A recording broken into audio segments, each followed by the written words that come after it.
Hello, everyone, and good evening, good afternoon, depends on where you are. And welcome to another episode of Key Steps brought to you by the Advanced Workplace Institute.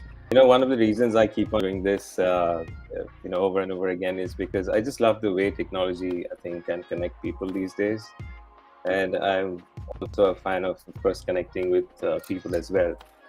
Uh, the kind of collaboration tools that we have today are amazing, right? But sometimes I think, how does it impact company culture? I mean, people sit in the same office for the whole day, looking at different screens and communicating with different people. And sometimes these people are in the same room and they don't even think or maybe consider that they could actually be talking with each other on a face-to-face basis. Now, there is a possibility that in the office, we may feel isolated and lonely, and we're afraid to share as we return to our offices. Now, when you cannot share and talk freely with our colleagues, there is a danger of company culture suffering some damage, right? How bad is it? I mean, are we staring at kind of like a doomsday, or do you think I'm overreacting to this whole thing? Our guest today is Philippa Hale. Let me bring her up. Hi, Philippa. Welcome and Hi, thanks for doing Partha. this. Hello, everybody. Hi, Philippa is a senior associate with Advanced Workplace Associates. She herself, in fact, has been working remotely for many years, right, Philippa? And at the same Absolutely. time, she Yes. has been, yeah, and she has also been consulting organizations around disruptions at the workplace on account of digital evolution or revolution, whichever word you might want to use. So, hi and welcome once again, Philippa, and thanks indeed for doing this at such short notice. And just before I go to you, Philippa, a quick word for the audience. Like before, we want to make this as interactive as possible and include you in our discussions over chat. So type in your questions or comments in the chat box that you have in front of you. Philippa and I will speak for about 10 minutes. And in the meanwhile, you can actually type in your questions and we'll bring it up on the screen as we keep on speaking. So it's kind of like watching TV, but you can actually participate in the television discussion as well. And Philippa will respond to that live. All right. Okay. So hello once again, Philippa. So Philippa, for me to jump straight onto the point, how do you think we can actually prevent radical disruption to culture, company culture, due to tech disruptions? Key steps. Right. Well, it's a big question, and it's one that's very dear to my heart because I've been working remotely for many years, and so when suddenly the COVID situation gave us a very different environment to work in, when it wasn't just some of us working remotely, it was everybody. That actually had quite an immediate impact on the culture of organizations that I was working with. And it wasn't all bad. One of the very interesting pieces of feedback I had from an organization here that was going through some big culture change. So culture change is the time when most people feel at their most vulnerable. It's confusing. They don't know whether they should work in the old ways or the new ways. They had a new chief executive, some new board members. And because everybody was remote, the new chief exec and the new board team were able to go onto Zooms and actually meet more people within the organization. And there were members of that organization who said they'd never actually met the chief exec in person, and there he was in one of their meetings. So interestingly, the use of, and particularly video technology, like Zoom, for example, gave this particular organization a sense that their leadership team was more accessible. And that was a big culture problem they'd had before, that they were not accessible. So one of the culture values that they were trying to promote in the new organization, which is that people were more accessible to each other, the technology actually enabled. And so I thought that was really fascinating. On the downside, of course, I mean, your introduction was so true. How many times have we walked into an office, especially in the tech environment where I've done a lot of work, and seen rows of people sitting next to each other? I mean, literally inches, centimeters away. And with the headphones on, in the faces in the screen, and they could be anywhere. So you could say, well, actually, in that case, the culture isn't changing very much if more of us go remotely.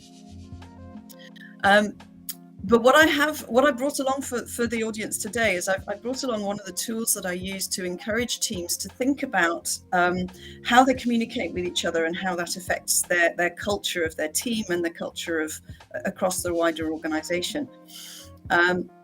Because the choices we make about little small details they might seem, but for example, whether we switch the video on or whether we talk on a Zoom or a Teams call with the video off, that makes a big difference.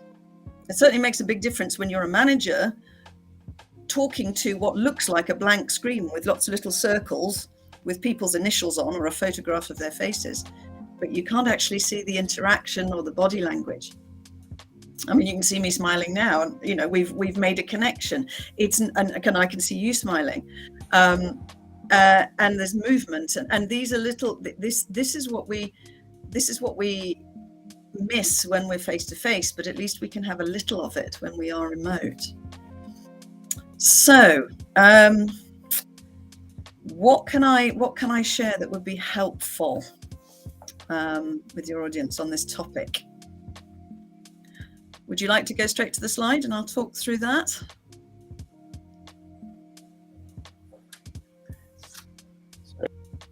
Okay, so you said we are smiling, the audience is smiling, and we'd like to hear from the audience as well. And I actually have a question for the audience. Let's look at the audience. So, you can see your questions up on the screen. My question to the audience is, what is one big culture shift that you may have noticed amongst once you return post the pandemic? You can type in your question. You can type in the chat box. While you do that,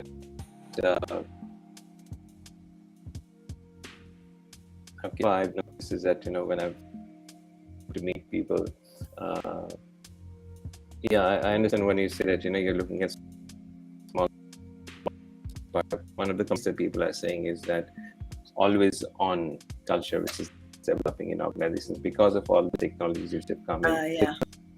Actually, what was playing back in my mind when I spoke of the dangers of company culture suffering, and people do not know how to think of. I don't know how to my office work.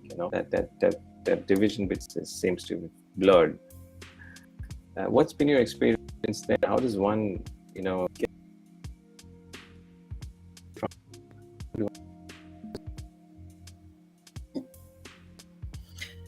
So yes, what I've experienced personally, as have many of my clients, is burnout from back-to-back meetings and serious problems with work overload, especially when we're working across time zones.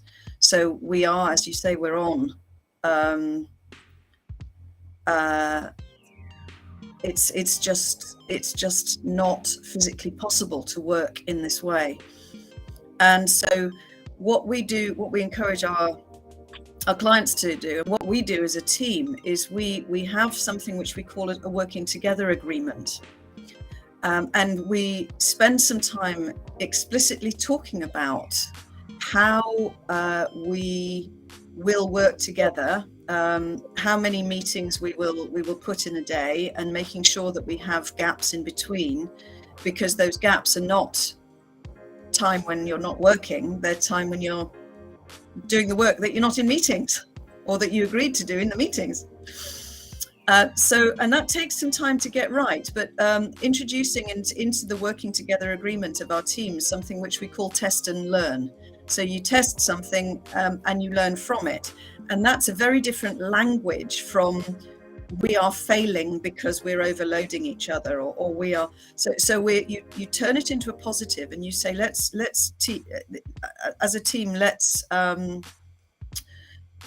experiment, let's try new ways of working, let's try being honest about things that are not working for us, and coming up with a solution and putting that solution into our team agreement. And it's important to emphasize that the team agreement is not a contract or something formal that we all sign. It's the documentation of our team discussion. And it's something that we can come back to. And it's also incredibly useful when you have new team members starting. So as part of your induction into the team, if a lot of you are remote and those new people aren't going to meet you all face to face to start with, at least, we can use our working together agreement to show them how we're going to engage and interact. I've just noticed some nice questions coming through here on the chat. I'm wondering whether now is a good time for me to pick up on them. I noticed, and please forgive my pronunciation. So Uday has asked whether or not, has given an example of her son who attended physical class after a year online and said that the session was productive because of the physical proximity. Yes, and especially the contrast between having been at home, certainly for younger people who've got less life experience to draw on. I think that certainly the schools in the UK and France, where I have most connection, are all saying that the children are absolutely delighted to be back in physical proximity with their teachers and with their peers. As Sibani, I can see you've said body language. You've mentioned body language, and the non-verbal communication is a powerful tool, and that's a good example of that. So the question is, do we lose everything that we have from body language if we're only communicating by Zoom? It's a difficult one. I think it partly depends on how attentive we are when we've got the video on, and how much we are able to how confident we are in really observing, how much time we take to really observe what we're seeing in the other person.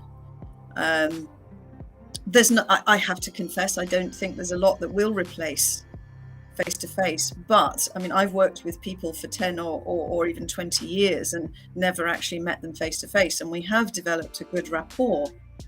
You just do it differently. Yeah, that's our challenge. I'm also very much, as I said earlier, very much in favor of the remote technology, because it removes a lot of the need for traveling, which is exhausting, which takes people away, time away from their families. And of course, there's an environmental impact. And I'm not sure how much quality work we do when we've, been on an all-night flight and not managed to get enough sleep or eaten properly. And a lot of these physical factors, especially with international business, probably the trade-off with the remote technology is better. It is actually, there are advantages, is what I'm saying.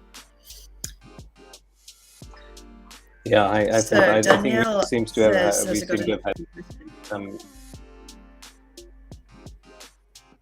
So there's a comment from Daniel who says, understanding the need of the employees and the whole concept of motivation has become more difficult. How do you motivate people?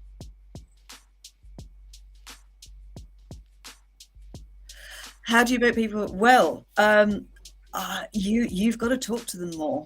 You've got to make time. I'm just thinking of my own personal experiences while working with my AWA colleagues, starting a new team, starting a new project, and understanding what motivates each individual. We have to actually make time for some one-to-ones or some informal group sessions where we have a virtual cup of coffee. Maybe even a virtual pizza. I've done that before. And whatever brings a little bit of fun and a little bit of a human touch to the work that we're doing. Indeed. That's a very interesting observation when you talk about Yes. that.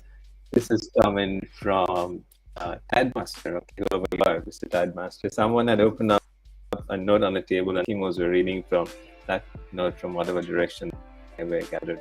Seems culturally, Eskimos had advantages looking at the abstract. I'd love to know more about that. There is.